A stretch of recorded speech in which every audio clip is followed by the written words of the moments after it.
Episode pertama, kehadiran yang mengusik. Di pagi hari di rumah Mona dan Herman, matahari menembus jendela ruang makan rumah Mona dan Herman.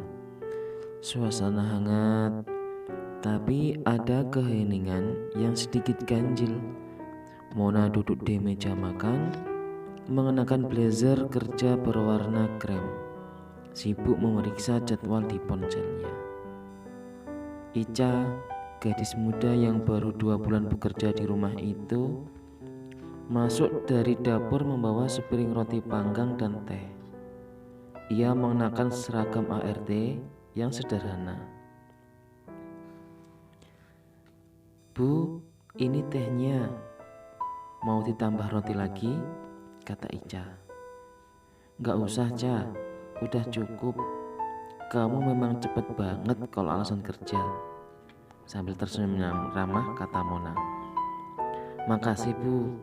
Saya cuma ngelakuin tugas saya aja kok di sini," kata Ica sambil tersipu lalu menunduk.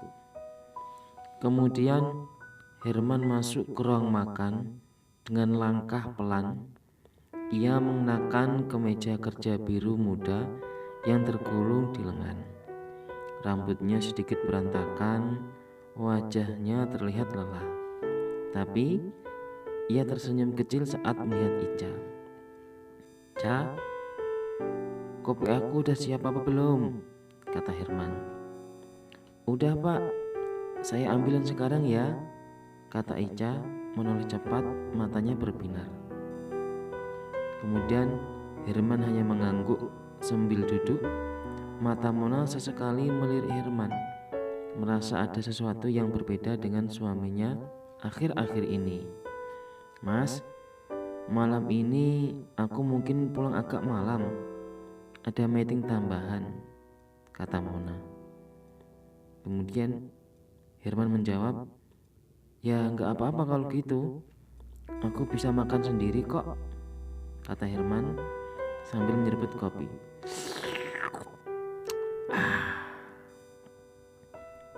"Tapi jangan kelewat nyaman ya sendirian.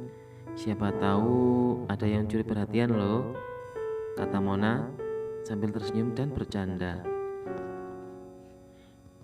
Hehehe. Nah, Herman menyembunyikan ekspresi aneh di wajahnya. "Kamu ini suka bercanda gak jelas, Mon. Mana mungkin aku kayak gitu. Mana mungkin aku kayak gitu." Mona tidak menyadari bahwa Herman sempat melirik Ica yang sedang merapikan meja. Ica yang sadar dilirik hanya menunduk berusaha fokus pada pekerjaannya.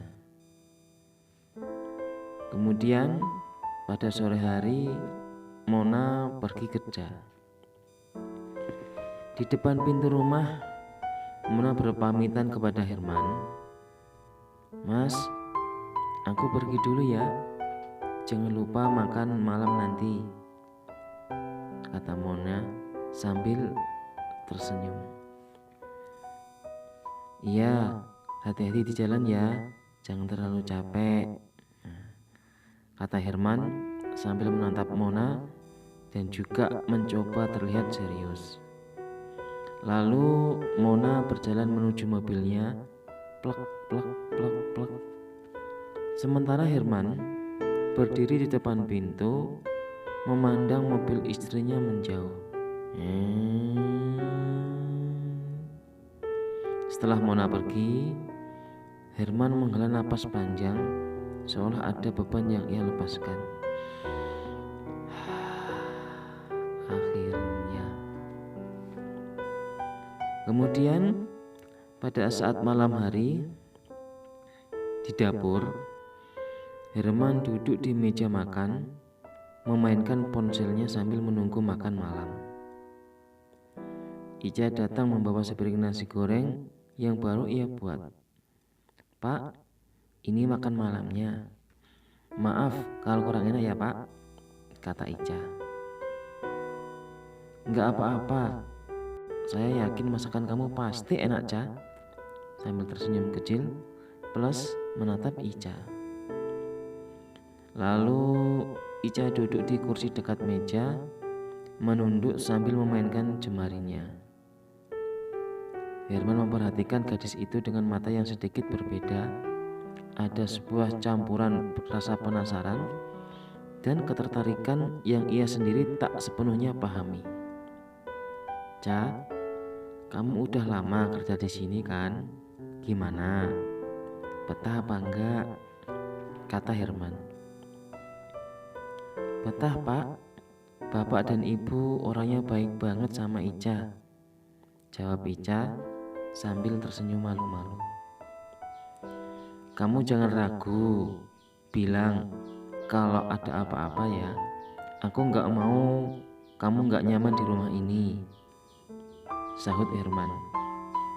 "Makasih Pak, saya senang Bapak perhatian," kata Ica sambil menunduk lebih dalam dan suaranya lebih pelan. Kemudian hari mulai larut malam. Ketika itu Mona sudah pulang dari kantor. Kemudian Mona sudah tidur pulas di tempat tidur. Wajahnya terlihat lelah. Herman yang duduk di sampingnya memandangi istrinya untuk beberapa saat. Tapi pikirannya melayang ke Ica. Tatapan malu-malu gadis itu, cara dia menunduk setiap kali mereka berbicara, membuat Herman semakin penasaran. Herman bangkit dari tempat tidur, membuka pintu kamar dengan hati-hati agar tidak membangunkan Mona. Ia melangkah pelan menuju dapur, tapi langkahnya terhenti di depan kamar Ica. Plek, plek, plek, plek, dek, dek. Berada di depan kamarnya Ica. Kemudian pintu kamar itu ternyata sedikit terbuka, dan dari sela-selanya ia bisa melihat Ica yang sedang menyisir rambut di depan cermin kecil. Gadis itu mengenakan kaos yang longgar yang memperlihatkan pundaknya, membuat Herman tidak bisa mengalihkan pandangannya. Dalam hati Herman berkata, "Kenapa aku jadi begini? Ini salah. Tapi aku gak bisa berhenti mikirin dia," kata Herman dalam hati. Kemudian Herman berdiri di sana selama beberapa detik. Berdiri terus sambil memandangi Ica dan tersenyum tipis. Lalu ia kembali ke kamarnya dengan langkah pelan. Plek, plek, plek, plek, membawa perasaan bersalah yang samar, namun bercampur dengan rasa yang sulit ia kendalikan. Kemudian Herman kembali ke tempat tidur dan berbaring di tempat tidur, menatap langit-langit dengan senyuman kecil yang tidak biasa. Lalu di kamar Ica menunjukkan gadis itu yang sedang duduk di tempat tidur, kemudian menatap keluar jendela dengan tatapan bingung, seolah menyadari ada sesuatu yang berubah. Kemudian apa yang terjadi? Bersambung.